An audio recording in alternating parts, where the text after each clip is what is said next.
Welcome to everybody who's joined us. It's an absolute privilege for me to be here. I'm Donna Wheatley, and I'm the moderator of this session. I'm a commander with Fire Rescue Victoria. This session on the Gender Justice in Disaster Inspiring Action Conference. So my role today is to help us stay on time and to integrate our presentations as we go through around our panellists today. Before I start, I would like to acknowledge the traditional owners of the land on which I am, the Wurundjeri people of the Kulin Nation, and I give my respect to elders past, present and emerging. And I encourage you to take a moment to reflect on the traditional owners where you're joining us from.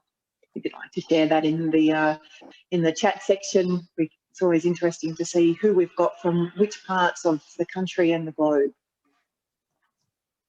So I would like to welcome our panel members. We have via video today, we'll have Dr. Sanaz Sohrabizadeh, and she is at the Shahid Beheshti University of Medical Sciences in Tehran, Iran. We have Dr. Debra Parkinson, who's the manager of Gender and Disaster Pod. She's the Adjunct Research Fellow and MUDRI. We have Rachael and Andrew there together. Rachael's the Regional Change Coordinator at Women's Health Goulburn North East and one of our Gender and Disaster Pod trainers, as is Andrew Wilson-Annan. He's also one of our trainers. So we have a training team together. I have some other trainers around the area as well. And Alison, thanks for joining us. Alison is, I think that I had an update to her bio actually, because on the run sheet, on the published bio, I think that we've got you in Acting Director of Policy. I hope that I've got that one right. I'm getting a bit of a nod. And so the bios of all of our presenters are available on the website. I encourage you to have a look at their backgrounds and what they're currently working on. We are going to start, our first presentation is via video, and with Iran and time differences and the challenge around technology and access and passing traffic that sometimes happens. So Professor Sanaz Sohrabizadeh will be speaking on her research with women in 3 disaster-affected regions of Iran around earthquakes and floods. She points out that women became accustomed to experiencing violence and it was sometimes accepted that physical violence is men's reaction to stress. In Iran, like Australia, men have access to resources, management and policy-making positions and can play an important role in violence reduction at all stages of disaster management. We'll take a look at the video from Sanaz.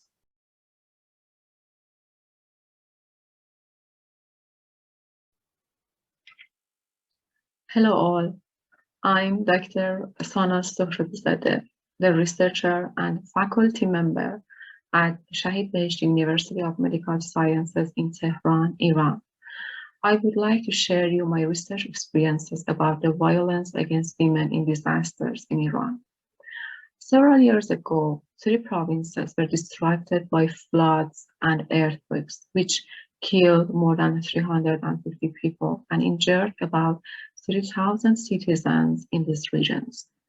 About 70% of all victims were women and children. Affected women were approached for face-to-face in-depth interviews, and they were asked to freely talk about their violence experiences in these disasters. Domestic violence in the forms of physical, psychological, and sexual violence were increased in these affected regions. Some men threatened their partners to leave home or get divorced. Early marriage or forced marriage and verbal violence were common issues in these affected regions. Some widows were humiliated by their father-in-law and son. They were addressed as ineffective and weak actors who could not manage the livelihood of their families in the absence of their husbands. A widow said, "My son told me, 'Why are you alive? I wish you had died instead of my father in the flood.' Now I need money to keep my marriage alive, and you cannot help me as much as my father could. Based on my research experiences, the beliefs and perceptions of women about violence contribute to increase the violence cases in disasters.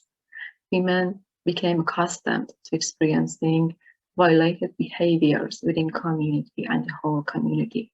For example, affected women did not perceive the forced marriage as a violence. Women suffered from the lack of knowledge and information about the different types of violence and how to respond to it. More attention should be paid to men's roles in perpetuating or decreasing violence against women in disasters in Iran. For example, physical violence was considered as men's reaction to natural distress from negative consequences of disasters. In Iran, men have more access to resources, management, and policy-making positions and can play important roles in violence reduction decision-making, training, or keeping men informed about the harmful effects of violence against women on the family and the whole community may stop their actions. Improving women's knowledge about their rights to have a life without violence and participations of both men and women in violence prevention policies and plans should be considered in all phases of disaster management. Violence is a context-based health emergency, and health centers should be prepared for effectively responding to violence cases in disasters, establishing violence surveillance system for reporting and monitoring the different cases of violence in disasters can be helpful as well. Thanks for your kind attention, and let's believe that we can make a world without violence.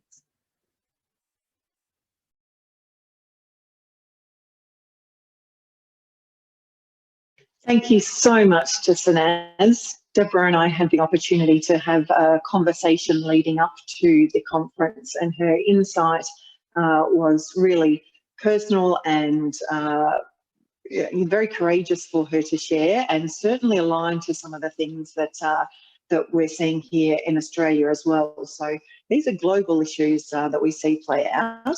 Now, Deb and Sanaz collaborated on their presentations. So we actually have a pre-record from Deb Parkinson as well before we go into the Q&A with her live. So Dr. Debra Parkinson is the manager of the Gender and Disaster Pod and the Adjunct Research Fellow at MUDRI. So we'll see a presentation from Deb. Professor Sohrabizadeh's findings of increased violence against women after floods and earthquakes in Iran are strikingly similar to the research I did with Claire Zara after Black Saturday in Australia. Women told us of violence from their male partner that increased in frequency and severity, and they told us of new violence emerging in previously happy relationships.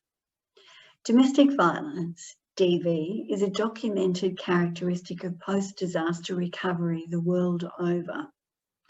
As Professor Fordham noted, it has its roots in the everyday. Disasters don't exist in isolation from the social and cultural constructs that discriminate against women and place them at risk of violence. It's long been recognised that the increase in DV in the wake of disaster is associated with gender inequality and a limited representation of women in disaster management.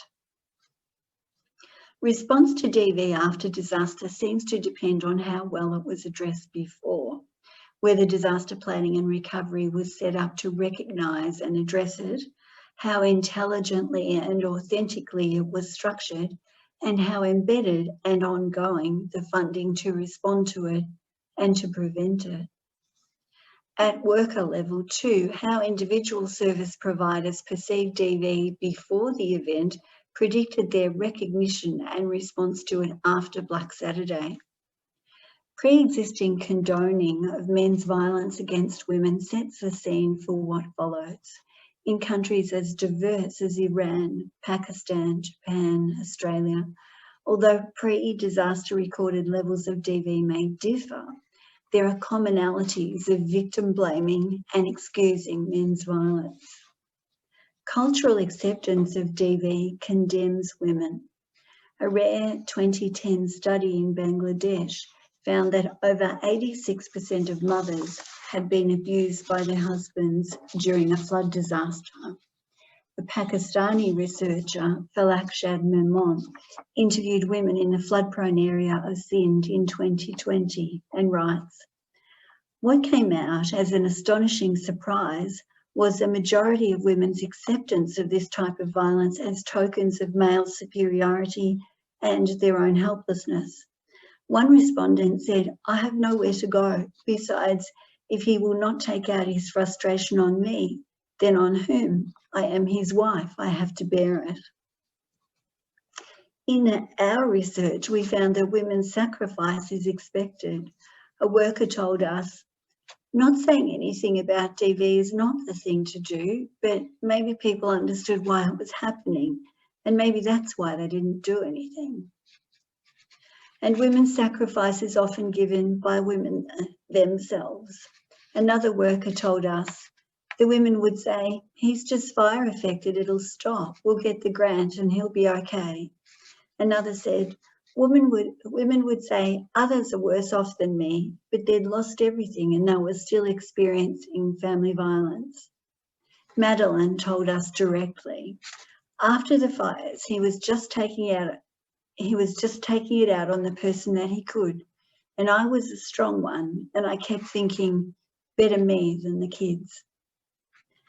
And after failing to get help to leave her violent husband from counsellors, case managers, police and DV services, Liz told us, 'I'll get out of here in a box.' Not too different from Mamon's shocking quote. Australian ANRO's research shows attitudes that blame women and excuse men in violent situations. They write, too many Australians are willing to excuse violence as part of a normal gender dynamic in a relationship. And they write that 1 in 5 Australians believe DV is a normal reaction to stress. In the face of empathy and excuses, decades of training in the dynamics of DV appear to vanish. This played out in the long aftermath of Black Saturday, as few in the affected communities chose to tackle the violence that emerged or increased. The complicating factors of the horrific and unprecedented disaster meant excuses for men's harmful behaviour came from the women and from the men themselves, from health professionals, police, trauma psychologists, and inconceivably from DV practitioners. Whether men were suffering because of the trauma of the day or the losses they endured or their current difficulties, people felt sorry for these men who they thought of as good men. With coronavirus, there's a greater willingness to address the increase in DV. Prime Minister Scott Morrison referred to a 75% increase in Google searches for DV support when he announced extra funding early in the pandemic. Some of you may have seen the Venn diagram we developed comparing the effects on people of COVID-19 and bushfires. There is very little difference apart from the hero narrative in bushfires, which limits consideration of DV in this context. Indeed, discussion of violence against women is read as disloyalty to men. The complexity of trauma post-disaster seems to challenge our commitment to the notion that women and children always have the right to live free from violence. In this context, it was heartening in 2020 to read Recommendation 22.5 from the Federal Government's Royal Commission into National Natural Disaster Arrangements. It reads, Develop nationally consistent pre-agreed recovery programs. Australian, state and territory governments should expedite the development of pre-agreed recovery programs, including those that address social needs such as legal assistance, domestic violence, and also environmental recovery. It was followed just a week ago on budget night with the announcement that funds were to be made available to address domestic violence in this recommendation. Extending the GADPOD's training is the next logical step, as you'll hear next from Rachael and Andrew. Thank you. Wonderful, thank you, Deb. And yes, we will move on. I'm watching the Q&A screen. If you have any questions that come up as we go, feel free to enter them in there. I'll be keeping an eye on there so that as we kick off the Q&A, we're representing the questions that are out in our audience. So thank you, Debra. And now I am introducing Rachael Mackay. She's the Regional Change Coordinator at Women's Health Goulburn North East and one of our Gender and Disaster Pod trainers, and Andrew Wilson-Annan, also a GAD Pod trainer.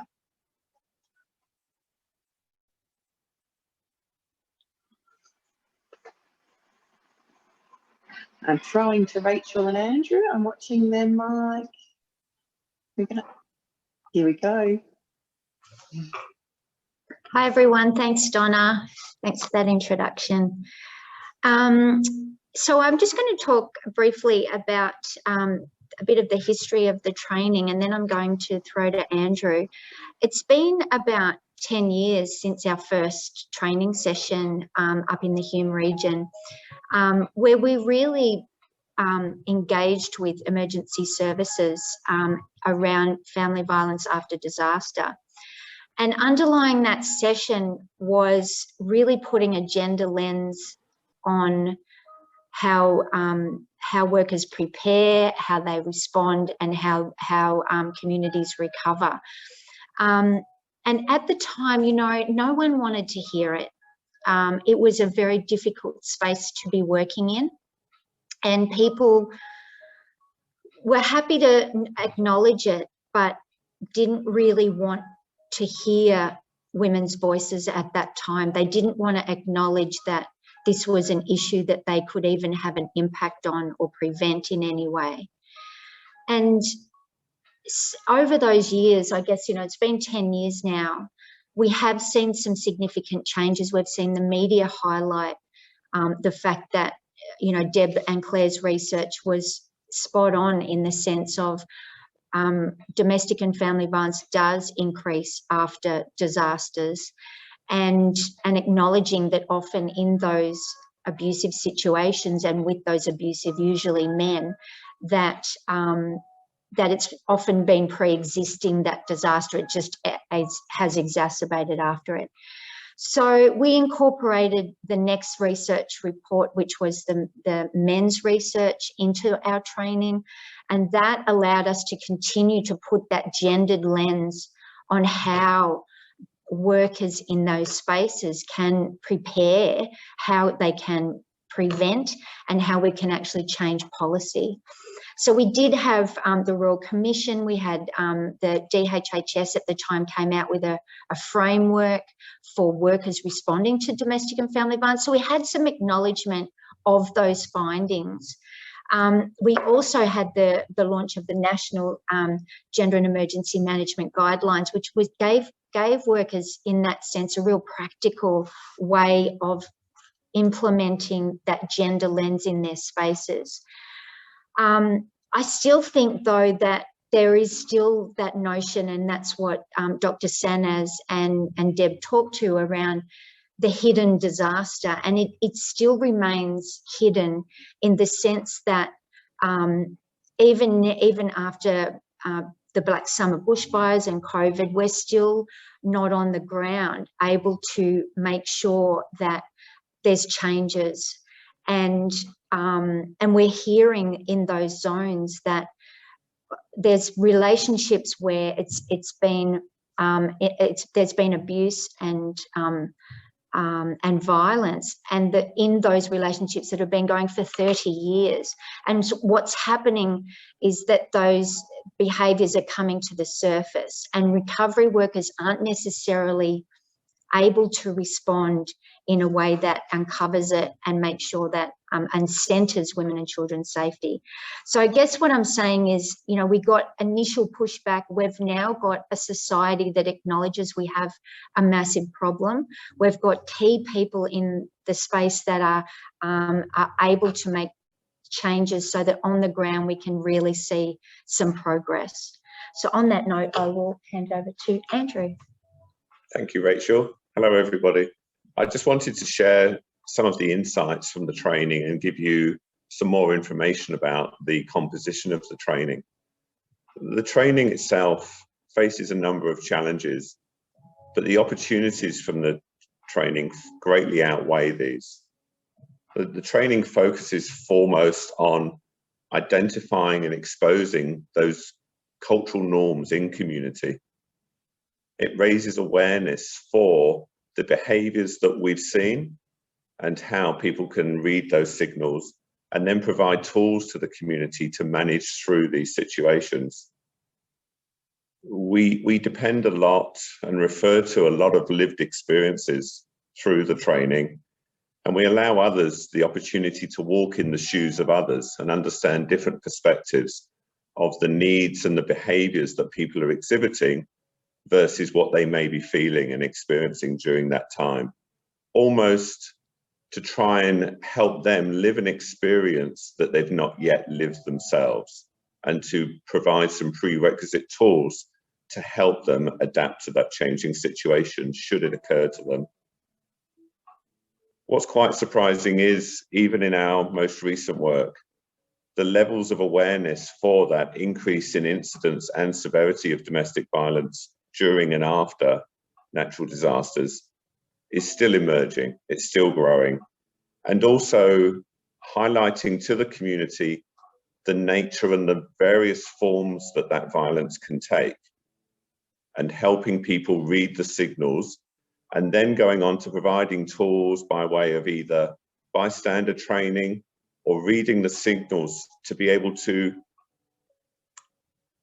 identify, but then proactively support their community colleagues within those situations.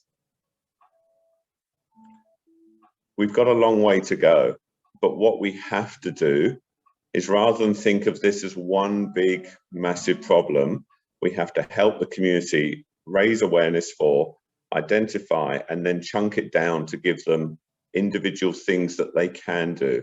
And we've seen a great evidence of change in community, whether it's at a foundational level within emergency services organisations, of reviewing and considering and adapting the gendered language within policies and frameworks, working with others to identify the resources they already have available within their communities, and to understand the gaps in their community that they then need to rebuild and become more resilient in expectation or anticipation of natural disasters in the future. It's an amazing area to work in, and whilst we've delivered a lot, there's many more opportunities. Thank you. Thank you so much, Rachel and Andrew. We'll go on to our final panellist. Alison Birchall is the Acting Director of Policy Domestic Violence Victoria at the Domestic Violence Research Centre in Victoria. Thank you, Alison. Thanks so much, Donna, and thanks for the opportunity to participate in the panel. I too would like to acknowledge the traditional owners of the lands I'm working on today, the people of the Kulin Nation, and pay my respects to elders past, present and emerging, and also to any Aboriginal and Torres Strait Islanders joining us in the conference today. I've been asked to speak to what is needed for the family violence sector to respond adequately to the increase in family violence after disaster, and I'm going to be speaking about that specifically in the Victorian context as the peak body for specialist family violence services supporting victim survivors of family violence. So I think to begin with, I can't get the slide to move. There we go. Firstly, we felt that recent disasters in Victoria and Australia more broadly demonstrated that knowledge and awareness of the interrelationship between family violence and emergencies still needs to be translated into emergency planning and response implementation. So, for example, knowing that family violence would increase during the pandemic was not initially recognised in the public health response to the COVID-19 lockdown in Victoria, despite knowledge about how family violence and emergencies interact, and that family violence is also considered a public health issue. Additionally, when Domestic Violence Victoria suggested late last year that there be a review or evaluation of the response to family violence during the bushfire recovery, it seemed that those we were working with who were involved in the statewide bushfire recovery weren't aware of the Family Violence Framework for Emergency Management published by DHHS in 2019, and it hadn't been used to inform the statewide bushfire response. So secondly, it's vital that those affected by emergencies have their practical needs met as quickly as possible, but these shouldn't be addressed in a silo. Identifying, assessing and responding to family violence risk and safety in an emergency context can be integrated into responses to immediate practical needs in the wake of a disaster. In some bushfire recovery conversations we've been having, it's been suggested to us that addressing higher order practical needs such as shelter and food have to be the priority of an emergency response. A focus on immediate practical needs was the reason given for why 9 months after being established, Victoria's bushfire recovery staff had not had any family violence training. To our knowledge, there are still no family violence guidelines for those implementing the bushfire recovery response in Victoria, and no protocols for referrals or integration between the bushfire recovery services and hubs and local specialist family violence services. During our advocacy on this, we were told that family violence hasn't been identified as an issue so far, which of course is not surprising when screening for family violence hasn't been integrated into tools and processes, and until recently, staff hadn't had any family violence training. While no one disagrees that practical needs must be addressed urgently, we feel this fails to recognise that disaster is a family violence emergency as well, and that an emergency response can be trauma-informed and take a family violence risk and safety approach concurrently with addressing other urgent practical needs arising from the disaster. Finally, if the specialist family violence sector is going to be able to adequately respond to the increase in family violence after disasters, more funding is required to expand the workforce to meet demand for support, including undertaking outreach, providing secondary consultations, intervening early and expanding primary prevention programs, participating in emergency planning and preparedness, delivering community education and awareness raising activities, for the specialist family violence sector to participate in emergency management training and emergency response training, and to support workforce wellbeing.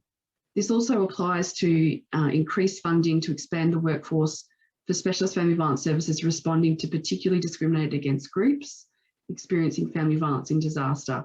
So including ACOs, LGBTIQ family violence services, elder abuse services, and cold and faith-based services. Thank you. Thank you so much, Alison.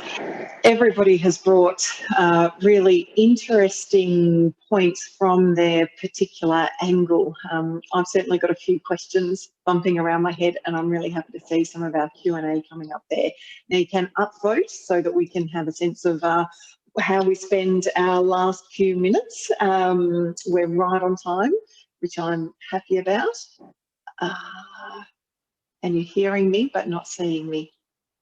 Oh no, there we go, sorry, my video. It's a little bit tricky on the iPad.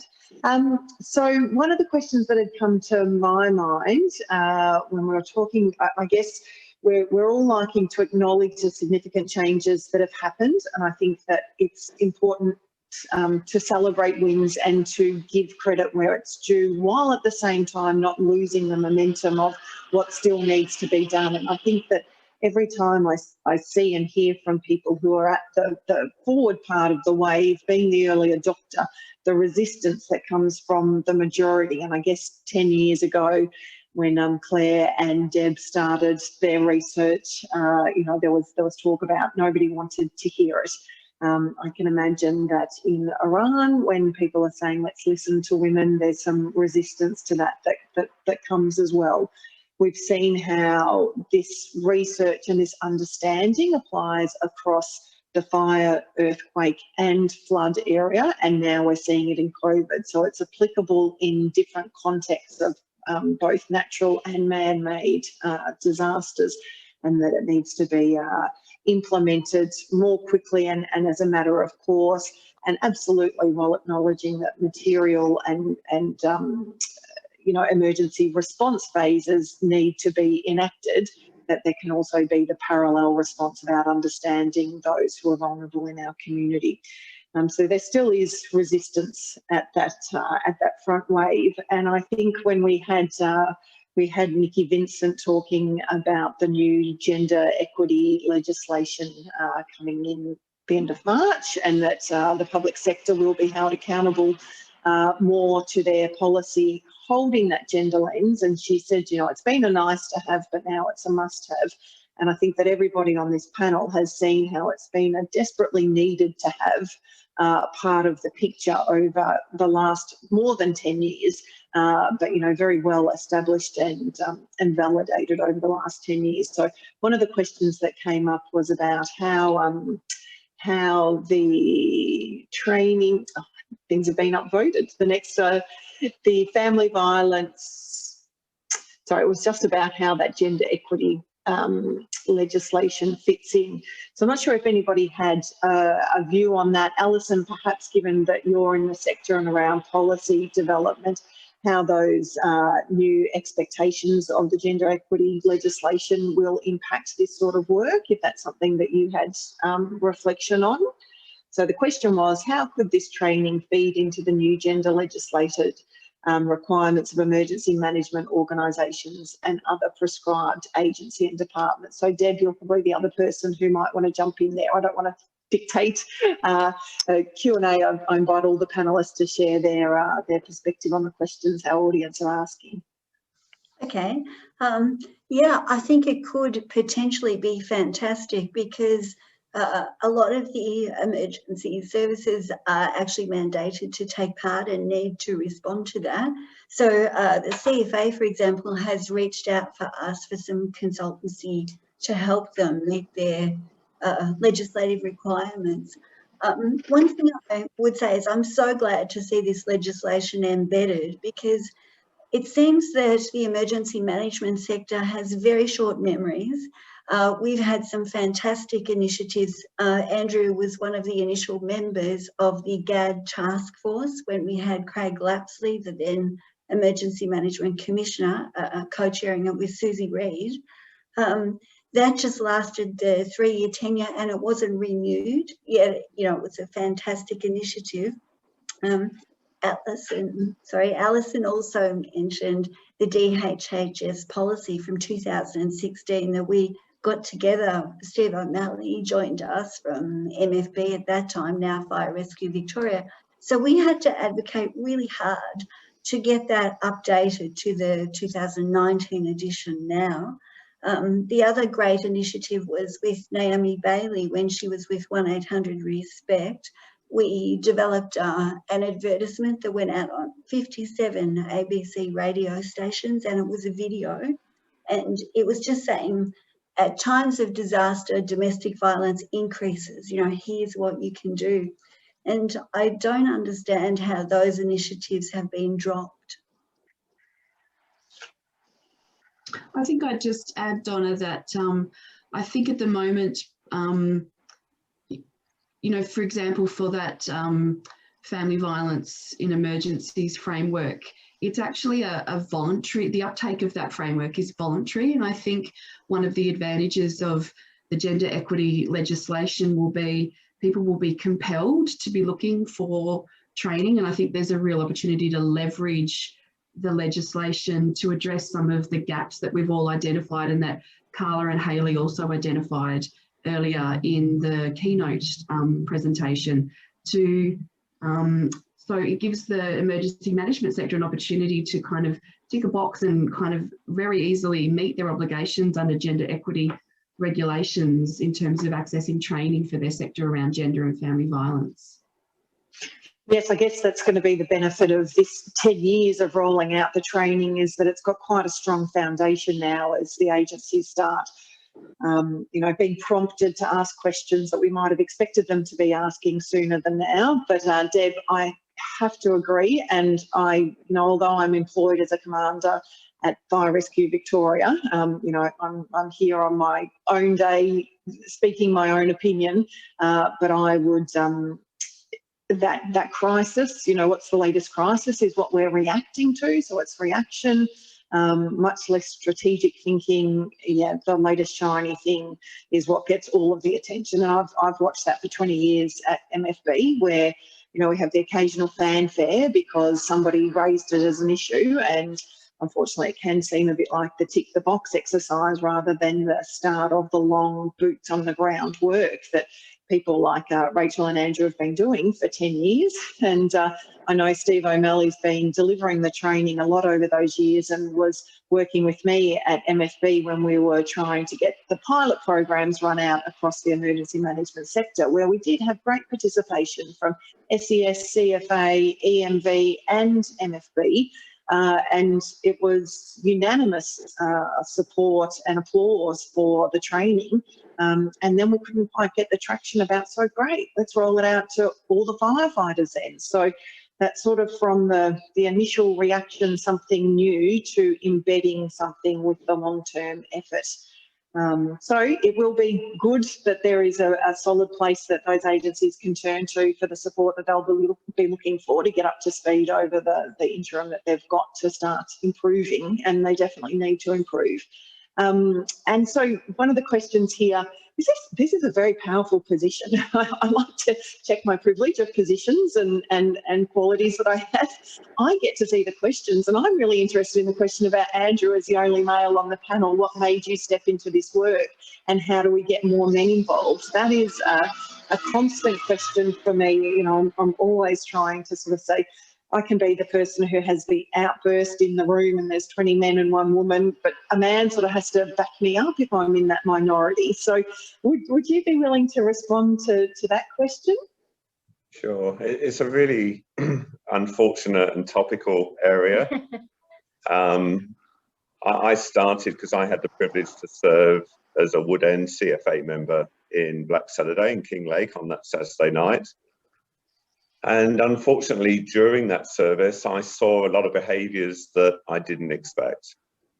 And then through the research, and then when I had the opportunity to be part of the training, what I found is that I could bring those real examples to the floor. So when we hear in the room people, men and women, trying to excuse behaviours during those incidents, we're going, no, it's not an excuse. It happened, but it's not an excuse. And how do we address this?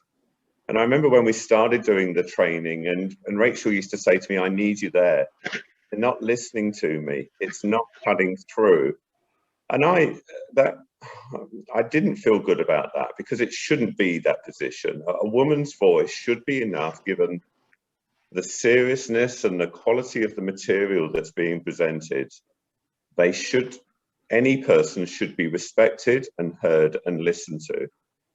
And so I didn't want to believe it, but I saw it happen. I saw that when I spoke, particularly when I addressed the men in the room, and I did it directly, and that's part of my nature as well, they had nowhere to go. Whereas they could excuse themselves from the discussion, they could look busy in the room, they could get on their phones, they could do whatever they usually do when things get a little bit uncomfortable for them, that I wasn't going to let them out. How do we get more men involved? I just have to work harder. I just have to speak more to more men, say this is our responsibility. It's not a female responsibility. We have a big role to play here, and it's through those role models that we need to demonstrate that.